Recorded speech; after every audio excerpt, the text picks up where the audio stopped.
Hey everybody, it's Star with H&S Designs Now, and this is, I guess you could call it a tidbit tutorial, kind of like how Yvonne Williams does. This was a two-part tutorial. This first part that you're watching is the beginning, where I just showed you my tools and materials, and we'll show you how I'm getting started on these, or getting started on the wrapping. Right here, excuse me, I'm showing you some of the faux labradorite cabochons that I made, and what I did.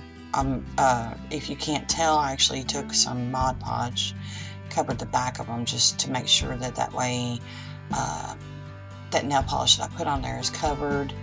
I was also speaking about how my table wasn't level and it clumped up on one side and it kind of ran over onto the front of the cabochons, and how I cleaned them off, and how I took the craft knife that I've got there and I scraped it off what I could, and then I took some acetone on either a Q-tip or a cotton swab, and very carefully ran over the top just to get some extra off of it. Now I'm showing you I used 4 pieces of 18 gauge copper colored wire and 1 1/2 arm span of 26 gauge copper colored wire. Both are natural color, but they do have the non-tarnish coating, so it should, in theory, stay that same pretty copper color. So right here I'm also showing you the wrap that I decided to do. I kind of had gotten started on it a little bit. Here's my tools, flat nose pliers, bent nose pliers, nylon pliers, wire snips, of course. Those are bail making pliers, and of course round nose pliers. Those two are optional, and of course chain nose pliers are optional as well. The reason why I showed the bail making pliers is because you could use that to bend the bail with, even though I decided to use something else. But anyway, so here I'm showing the weave that I decided to do. I did a 6-3-6, so it's just like a 2-2-2. I did 6 wraps on the innermost wire on one side. Then I did 3 wraps on both wires on that same side, and then I did another 6, and I crossed it over, did the same thing, crisscrossed, figure 8 weave, so to speak. And right here I'm showing another item I did, same weave, just a little bit more compact. And this is an item I've made, and actually if you like it, or it's still up for sale, hnsdesignsnow.com, or not .com, H&S Designs Now on Facebook. My website's not up and running yet. Anyway, so you're here to watch a tutorial, so here we go. So I'm going to show you how I'm doing it, how to adjust my lighting. I do have horrible lighting, and I do need to fix that, so it actually in a ways kind of gets worse in the next section of video. But I am working to improve that, and moving that lamp actually did quite a bit. I just have to also work on staying in frame on camera. Yeah, that would help, wouldn't it? If you're watching a tutorial, you want to see what's going on. So again, like I said, it was just a 6-3-6. I wanted to make it that many wraps, because I wanted it to be a bit more open. Whereas the other necklace that I showed just a few minutes ago is an actual labradorite, and I think I did like and I've got it right here. I think I did a 3-2-3, yeah, 3-2-3 weave. So it's similar, it's just I added more. I didn't want it to be as dense. I wanted it to be a good bit more open. I wanted you to be able to see it a lot better. And to a degree that did help. I don't know. But that's the end of the first part 1. Here is the beginning of part 2. Just going over some things again. And I'm about right here. I am discussing the wires, and I'm actually pointing out that thingamajig, which of course is a clamp. I made it myself. A couple pieces of wood, drilled some holes in it, a couple bolts, a couple of wing nuts, a couple of washers. There you go. Now with mine, I do not have any material or leather or anything in between them. But I have found that as long as I don't clamp it together too tight, it does not make any marks on my wire. So if you want something like that and you decide to make it at home yourself, keep that in mind. You just can't really clamp down too hard. But I also have spring clamps that I love using as well. I have little tiny ones that work really good for making rings. Anyway, right here I'm showing I just took a piece of scrap wire, measured my cabochon to see about how much wire I was going to need of the base wire to go around to make my bezel. Again, I'm talking about the murkiness on the cabochon where the Mod Podge was left on there, and just like I said, I'm just taking a bit of that acetone with a Q-tip, cleaning it up. That one was just kind of cloudy on top where I didn't quite get everything off. Whereas if you see on this dragon eye right here, it actually had some clumped up Mod Podge on it. Whereas the other one, the oval, something like that, was just murky and just kind of cloudy. Whereas this one actually was clumped up pretty good. So I just take my craft knife and please, if you use a craft knife for anything, please be very careful. They are extremely sharp. I know from first-hand experience. Just like your awl. If you've ever made dragon's eyes and you've watched Yvonne Williams tutorials, I've got a tutorial out which isn't great looking, but it's there. I do use an awl. She uses an awl to scratch the lines that you see, and them suckers are sharp. And actually, I will be using my awl,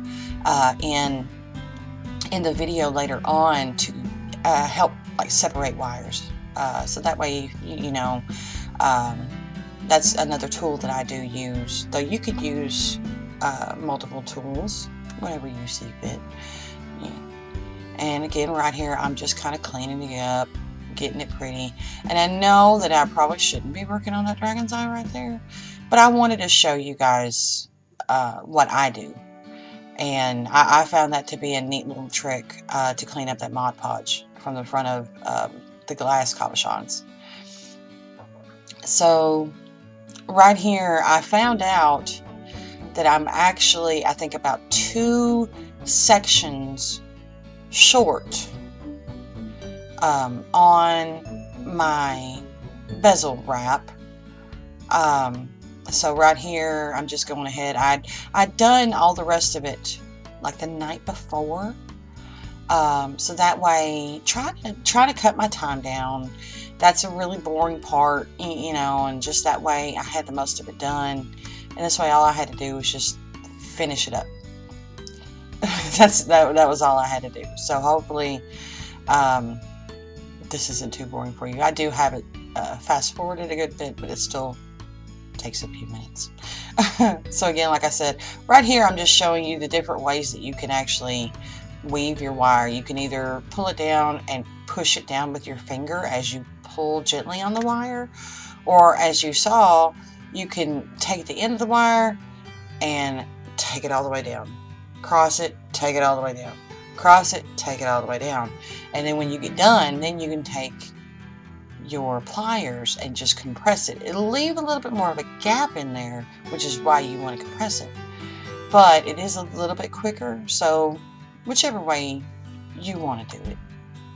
Because if you are making one and you're watching this video as inspiration, what you're making is yours.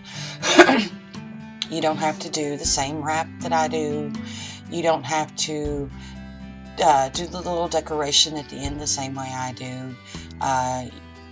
You're just watching this to see what I do and get an idea.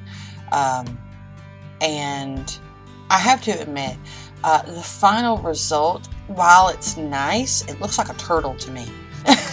It really does. If you notice the picture, when the video transitioned from part 1 to part 2, it kind of looked like a turtle a little bit. But I did go back afterwards, and I undid a little bit of it so it looks a little bit cleaner, and I will take a photo again and add that in there, so you see the actual final result. So right there I was showing how it's wide enough to hold the stone, but the wrap is not so much that the stone's going to fall through or anything like that. And of course right there I was bending the wires to kind of form around, and that's where I realized I didn't just need one more section, I needed 2. But what can you do? You know what I mean? It happens. Showing again just how I'm doing the wrapping. And one thing I haven't mentioned in this video, in this shorter video, is that after I do the 6 wraps and then I do the 3 wraps, that's when I go in with my nylon jaw pliers and I compress it down. That way it keeps those 3 nice and tight on the wire where it sits, because I did have some that when I didn't do that, it kind of got loose, and so the wire, the wrapping wire or weaving wire, kind of sticks up a little bit in that spot. Excuse me. It's like I got a frog in my throat or something. But it kind of sticks up, and so I figured out pretty quick, if I use my nylon jaws to flatten that wire out really nice on the weaving wire, it will hold its shape. It'll hold a bit better where it's supposed to be and everything, and it won't look so bad. And then when I get the 6-3-6 section done, then I go in with my bent nose, and I squish it all nice and tight together to make it look a bit better too. So right here I was looking at my base wires and figuring out which ones that I wanted to use for the bail. The 2 far back are going to be my bail wires, and the 2 front are just going to be decoration. They will kind of hold the stone in a little bit, but not much really. The bezel itself that we just made, I made it wide enough so that you see what I just did with my hands. It's going to kind of cup it a little bit. It's going to hold it. So you don't really need wires everywhere to hold the stone in. That's why I chose the wrap that I chose. But you see right here I'm having to take my pliers and bend that wire because it didn't want to go the way I wanted right there like that. It didn't want to do that. So I had to go in with my bent nose pliers and make that wire move over the way I wanted it to. And once it did, it was fine. It was holding up great. And actually here in a little bit it will kind of stand up on its own. It's kind of funny. So right here I'm showing how and when I use my flat nose pliers. I like to make a really nice sharp bend into the wire. So it just, to me, it looks so much better. That's completely optional. And here's a place that I'm using my awl because I needed to get the wire to go in between and to move, and it didn't want to. So using that awl just kind of made that wire, that base wire, just kind of scooch a little bit, and it helped. And it works really well when you've got to put a wrapping wire or a weaving wire in between an already made wrap. You can kind of move it around and make just a little bit of room for you to get that in there. So right here, I was looking at my 2 tails of wrapping wire. I chose the longer side, and I'm just wrapping it up to where the wire comes up to where the bail starts. Really boring part, I know, sorry. And the way I've got this thing edited, it's just like I can't edit everything out, and at the same time I don't want to edit everything out because I want you to be able to see it. And of course this is the fast mode, the fast version. So if you actually want to see it where I'm explaining it as I'm doing it, please go see my part 1 and part 2 wire wrapping faux labradorite cabochon, okay? And that way you can see a bit more slowed down as I'm doing it, and that way if you want to make your own as I'm making mine, you most definitely can. And so the style of wrap that I chose for the bail, at least for half of it, is almost the exact same style as I made the bezel with, except I used 4, 2, 4. Okay, so 4 coils around the innermost base wire, 2 coils around both base wires on one side, and another 4 on the innermost. Then I crossed it over with the figure 8 weave type, and I did it again, another 4, 2, 4. And of course, I don't think that I actually did use my nylon job pliers too many times on this, because I only did the 2 wraps around both, but I should have used them more. But I do, you see right there, I do kind of compress them down a little bit with my bent nose pliers pretty good. I love those bent nose pliers because my chain nose pliers don't have as thin of a tip as what those red-handled bent nose pliers do, so I love those bent nose pliers. Oh. And just in case you're wondering, I did get those actually off of Fire Mountain Gems. I know that. I can't tell you where I got anything else though. I can't remember. Now I know the black pairs of like you can see my round nose pliers right there. I know that I got that came as a set, a 5-piece tool set, and it was on eBay. It was like super cheap. So you know, if you're a beginner, you need to get, you know, your first set of tools. You know, they're not the greatest in the world, but you know, they will work, okay? Until you can afford to get better tools, hey, start with what you can. So right here you can tell there's a big difference in quality. That's because my phone died, and so I had to get my other phone and record on it, and I didn't realize how bad the quality was on that phone. So I'm like, oh, but I have to, I was like, nope, I don't care. You know, video's a video. You will forgive me if it's not the greatest of quality. I'm going with it. You know, but you can still see what's going on pretty well. Just for some reason, I noticed that the lighting doesn't pick up as well on this one. But I missed explaining it. I did go ahead and I took my flat nose pliers and I made, when I started the weave on the bail, the base wires were all shaped in a V, and then I shaped the other end of the base wires back into itself to form a, I guess you could say a diamond shape, a reverse V, I don't know.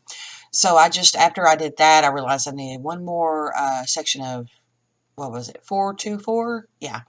I did one more section of that on the other side, and then I separated out my 2 outermost wires on the bail, and I decided I was going to do 2, and I was going to do the figure 8 weave, and then another 2, and back and forth. So it's a bit more condensed, but it's not too bad still. And that way, that part of the bail will be on the back of the pendant. So not too big of a deal if you can see it. Now, if you do not have to do 2 different styles of wrapping for something, if you don't want to, don't do that. Or if you don't want to, don't do that. Right there, I just kind of made a few extra wraps on the end when I got done. Clipped the end of my wire, and then of course made it really nice and tight. So there's my bail, and how my wires are right there, I liked how that looked, so I decided I was going to keep it. So here's, instead of using my bell making pliers, I decided to use a pin as a mandrel.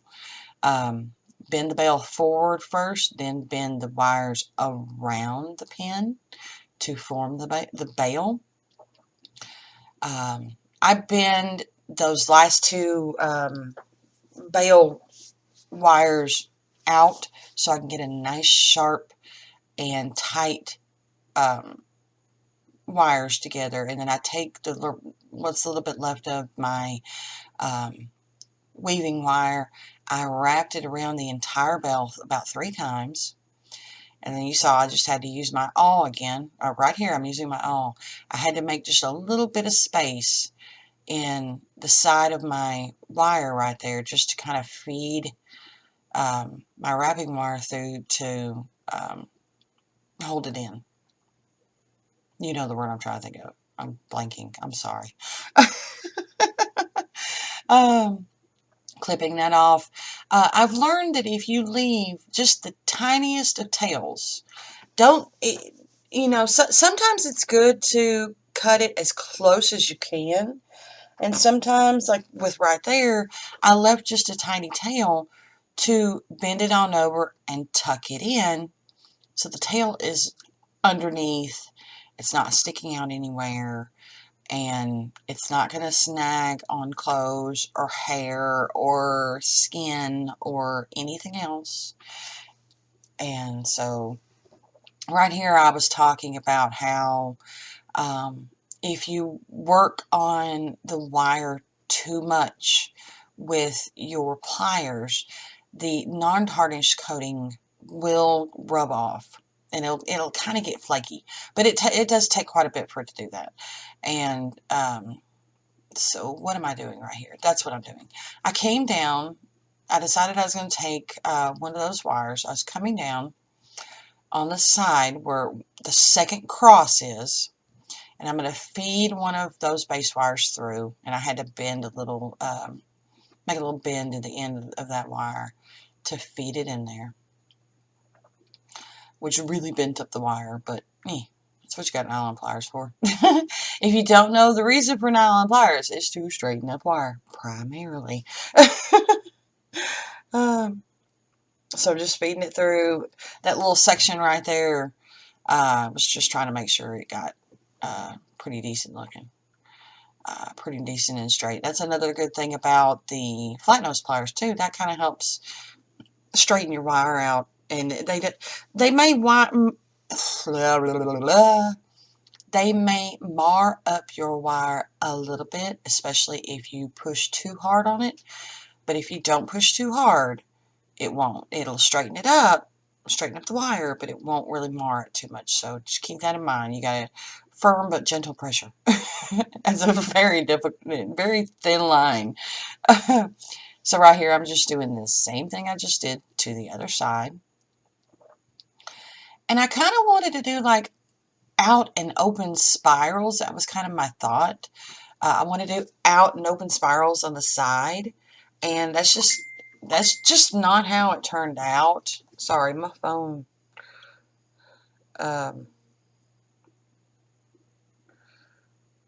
Okay. But right here, I did do at least one little swirl on the side. One, not a coil, but like a little swirl. And I decided that I was going to take the two wires on the front and feed it through to make a set of little swirls. And I thought it would turn out differently than what it did. I still like it. Just, not what I had in mind. Okay. And again, doing the same thing on the other side. And once I get that done, I'm taking that original wire that I fed through, and I'm coming down, I think, 6 crosses of the wire, feed it through, did the same thing to the other side, and then I did another little swirl on it too. And here in a minute, it kind of got difficult on me, and it was being a pain. It really was. But you know how they say mind over matter, mind over wire. Is it mind over wire? You have control of the wire, not the other way around. Right there, that little loop that I made, it didn't quite turn out the size that I wanted, and it didn't really turn out to really be a round shape. It was more oval, so I had to use my awl very carefully to kind of get that to cooperate with me. Let's see. Yep, we're counting down to the 6th one and putting a little bend in there, pushing it on in, very carefully pushing it in and then pulling it out. And if you're doing something like this and you can't really grip the wire very well, don't hesitate to use your fingers, or not your fingers, but your pliers. I would just suggest that, especially if you have a hard time keeping grip on the wire with your pliers, keep a grip towards the end instead of up closer to your piece, so that if it mars it up, you would rather it be marred up toward the end of the wire where you might not necessarily need that piece of wire. So that way, you're not going to damage your wires on your piece and make it look bad. So right there, I was using my awl and it slipped and it got me. It got me twice. It got me on my first finger, on the very top right in front of my nail, and it got me on the side of my middle finger. So I've got band-aids on now. And it kind of did slow me down because, of course, I couldn't feel as much. I couldn't quite do as much as I could. And the reason why I'm wearing band-aids is because actually they did start bleeding a little bit. And I did not want to get any blood on my piece. So that was the main reason why I went and I paused the video and I stopped and I got a couple of band-aids. I actually ended up having to use one of my daughter's Mickey Mouse band-aids because I ran out of regular ones. But that's okay. Hey, when you're a parent, you do what you gotta do. And so I'm feeding those wires on through. And I think I've already done that on the other side. I admit it is kind of difficult to see. My lighting isn't the greatest. And it's something about this camera. It's something about it. It's just, it's not as great of a quality. Though the quality is not horrible. But for some reason, it's not picking up on my lighting. When my lighting didn't change at all. From one camera to the next, my lighting stayed the same. So I don't know. But after I got the 2 loops on the very bottom made, then I took those double wires that crossed in the front. I looped them through those side loops. Then I took them down and looped them through those bottom loops. And it was mostly just to create a little bit of design, just something to look at, And it almost kind of helps hold the cabochon in, though it's not really meant to.